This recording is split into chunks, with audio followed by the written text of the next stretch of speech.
Kottoor voter പട്ടിക കുറ്റമറ്റതാക്കുന്നതിന്റെ ഭാഗമായി സംസ്ഥാന മുഖ്യ തെരഞ്ഞെടുപ്പ് ഓഫീസർ സിഇഒ രത്തൻ ഖേൽക്കറുടെ നേതൃത്വത്തിൽ കോട്ടൂർ വനമേഖലയിലെ പൊടിയം ആദിവാസി ഊരിൽ സന്ദർശനം നടത്തി. തീവ്ര വോട്ടർ പരിഷ്കരണ പദ്ധതിക്ക് തുടക്കം കുറിച്ചാണ് സംഘം പൊടിയം മേഖലയിലെത്തിയത്. തിരഞ്ഞെടുപ്പിൽ വോട്ടർമാർ ആരെന്ന് ഉറപ്പുവരുത്തുന്നതിന്റെ ഭാഗമായി ഊരിലെ ആദിവാസികളുടെ വിവരങ്ങൾ സംഘം ശേഖരിച്ചു. പുതിയ ഭാഗങ്ങൾ ചേർക്കുന്നതിനായുള്ള അപേക്ഷാ ഫോമുകൾ വീടുകളിൽ നേരിട്ടെത്തിച്ചു നൽകി.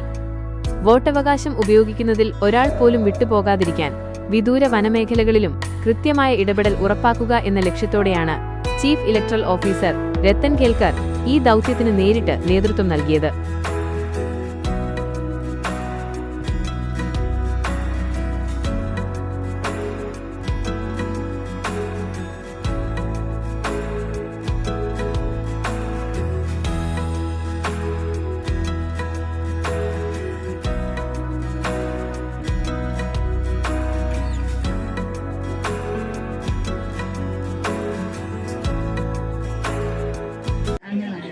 SIR-ന്റെ ഭാഗമായി BLO ഫോൺ കൊണ്ടുവന്ന് ഞാനും ഭർത്താവും പൂരിപ്പിച്ചു കൊടുത്തു.